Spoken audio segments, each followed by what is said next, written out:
Kung ikaw yung taong laging nanonood at naglalaro habang nakacharge ang iyong device ay nasa tamang video ka. Sa video na ito ibabahagi ko ang 6 na smartphone na may bypass charging feature na swak sa budget mo mula 4K hanggang 10K. Tatalakayin natin ang mga best options para makuha mo ang maximum performance at battery life sa iyong mobile device. Una, andyan ang Itel P65, 6.7-inch IPS LCD 120Hz refresh rate at 262 ppi. Naka-Unisoc T6115 4GB RAM, 128GB storage at Android 14. Sa camera, naka 50 megapixel main at 8 megapixel front camera. Naka 5000 mAh battery, 18 watts charger at may bypass charging. Kung budget ang priority mo na may magandang design, okay na option to para sa basic tasks like call, text, multimedia at browsing. May presyong 4,959. Andyan din ang Itel RS4. May 6.56-inch IPS LCD 120Hz refresh rate at 269 ppi. Naka Helio G99 Ultimate, 8GB RAM, 128GB storage, expandable up to 1TB at naka Android 13. 50 megapixel main camera, 5000 mAh battery, 45 watts charger at bypass charging. Perfecto para sa mga users na naghahanap ng entry-level smartphone na may stylish design at practical features. Hindi lang pang basic needs kundi pati na rin sa casual gaming. May SRP na 6,929. Para sa mga hindi nakakaalam, ang bypass charging ay isang feature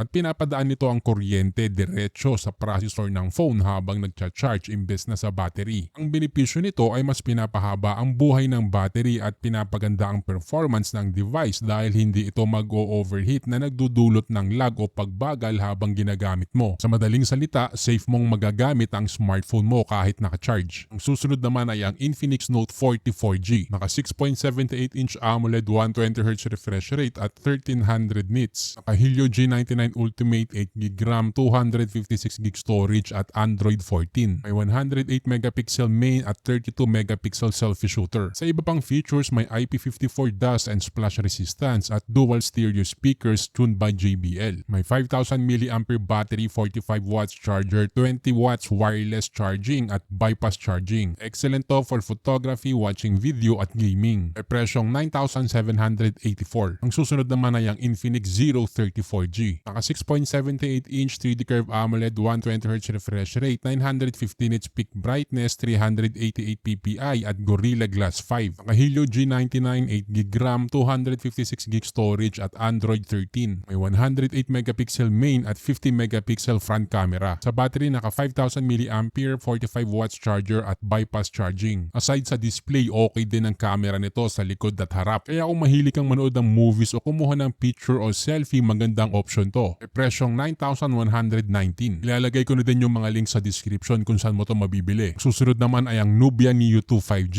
May 6.72-inch IPS LCD 120Hz refresh rate at 392 ppi. Ka-Unisoc T820 8GB RAM at 256GB storage. May 50 megapixel main camera, 6,000 mAh battery, 33 watts charger at bypass charging. Maganda to para sa mga user na mahilig sa high performance gaming at multitasking dahil sa powerful 5G capabilities, long battery life at shoulder trigger button. Kaya perfect para sa FPS games. Sa presyong 9,794. Andyan din ang Tecno Camon 34G. May 6.78-inch AMOLED 120Hz refresh rate at 393 ppi. Kay Helio G99 Ultimate, 8GB RAM, 256GB storage at Android 14. Naka 50 megapixel main with OIS at 50 megapixel selfie camera. May 5,000 mAh battery, 70 watts charger at bypass charging. Consider mo to kung camera ang priority mo sa smartphone. May presyong 7,599. By the way, ito nga pala ang Mas Mobile at ako ang inyong mobile coach. Nagbibigay ako ng smartphone tips at recommendations. Kailangan mo ng tulong, mag-subscribe at i-comment ang problema mo para ma-guide kita.